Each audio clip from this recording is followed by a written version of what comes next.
शहर में। Corona vaccine की कीमतों को लेकर केंद्र सरकार और पश्चिम बंगाल सरकार सुप्रीम कोर्ट में आमने सामने आ गए हैं।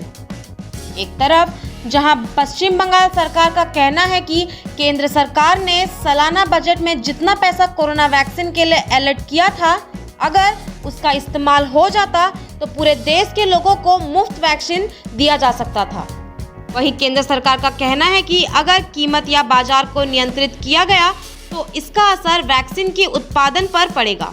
केंद्र सरकार और पश्चिम बंगाल सरकार ने सुप्रीम कोर्ट में हल्फनामा दाखिल कर अपने अपने आंकड़े और तर्क पेश किए हैं, जिस पर गुरुवार को सुनवाई होगी। पश्चिम बंगाल ने केंद्र पर वैक्सीन बनाने वाली कंपनियों को ग्रांट या अनुदान देकर फायदा पहुंचाने का आरोप लगाया था।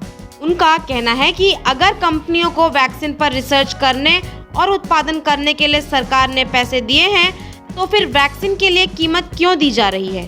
इसके जवाब में केंद्र सरकार ने साफ किया है कि किसी भी कंपनी को ग्रांट नहीं दिया गया है। हाँ, ये जरूर है कि वैक्सीन की क्लिनिकल ट्रायल के लिए पैसे दिया गया है। ब्यूरो रिपोर्ट, CFI समाचार। मैं सभी लोगों से फिर यही अर्ज करना चाहता हूँ कि आप सभी लोग डिस्टेंस का पालन करें और मास्क को जरूर पहने।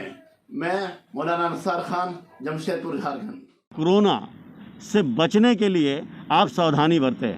सावधानी का तरीका है कि लोगों से दूरी बना करके रखें, मास्क का उपयोग करें, हाथ को सैनिटाइजर करें, हल्के बुखार या हल्की खांसी आने से डॉक्टरों से संपर्क करें। ये बचने का एक अच्छा तरीका है। इजराइल और फिलिस्तीन के बीच मंगलवार बुधवार की दरमियानी रात को संघर्ष और तेज हो गया है।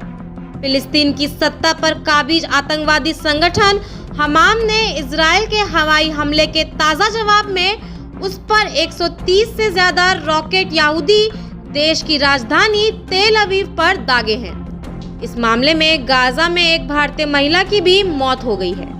वहीं इजराइल के लोद में प्रमुख झड़पें होने के बाद बेंजामिन नेतन्याहू ने आपातकाल की घोषणा कर दी। गाजा के इस्लाम शासक हमास ने कहा कि उसने इजरायली हवाई हमले, जिसमें एक टावर ढहा दिया था, उसके जवाब में मंगलवार रात को तेल अवीव पर 130 से ज्यादा रॉकेट दागे। इसके वीडियो सामने आए हैं। इजराइल ने अपने डिफेंस सिस्टम से अधिकतर हमास के रॉकेट को नष्ट कर दिया है, जबकि हमास समर्थक सोशल मीडिया में इजराइल को काफी नुकसान होने का दावा कर रहे हैं। हमास का इजराइल पर यह अब तक का सबसे बड़ा हमला है। इजराइल और हमास के बीच संघर्ष में 2 दिनों में 32 फिलिस्तीनियों और 3 इजरायली नागरिकों की मौत हो चुकी है। आतंकी संगठन हमास के रॉकेट हमलों में 32 साल की भारतीय महिला सौम्या संतोष की भी मौत हुई है। ब्यूरो रिपोर्ट, CFI समाचार।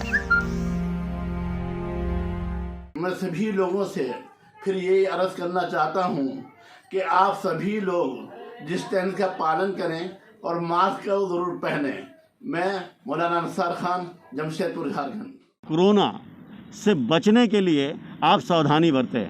सावधानी का तरीका है कि लोगों से दूरी बना करके रखें, मास्क का उपयोग करें, हाथ को सैनिटाइजर करें, हल्के बुखार या हल्की खांसी आने से डॉक्टरों से संपर्क करें। ये बचने का एक अच्छा तरीका है।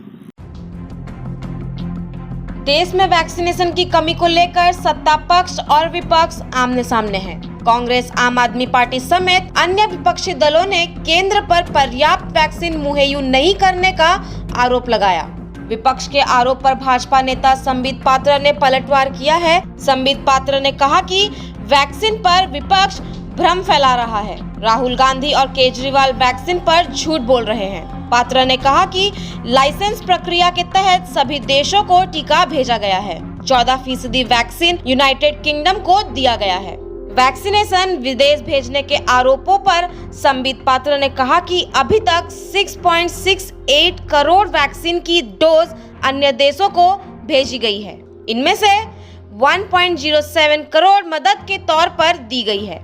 पात्रा ने बताया कि सीमा सुरक्षित करने के लिए 7 पड़ोसी देशों को भी 78.5 लाख टीका भेजे गए हैं। इसके अलावा 2 लाख डोज यूनाइटेड नेशन भेजे गए हैं। ब्यूरो रिपोर्ट CFI समाचार। जी हाँ, आज के लिए बस इतना ही। रुकते हैं, कल फिर मिलते हैं सेम टाइम सेम प्रोग्राम में।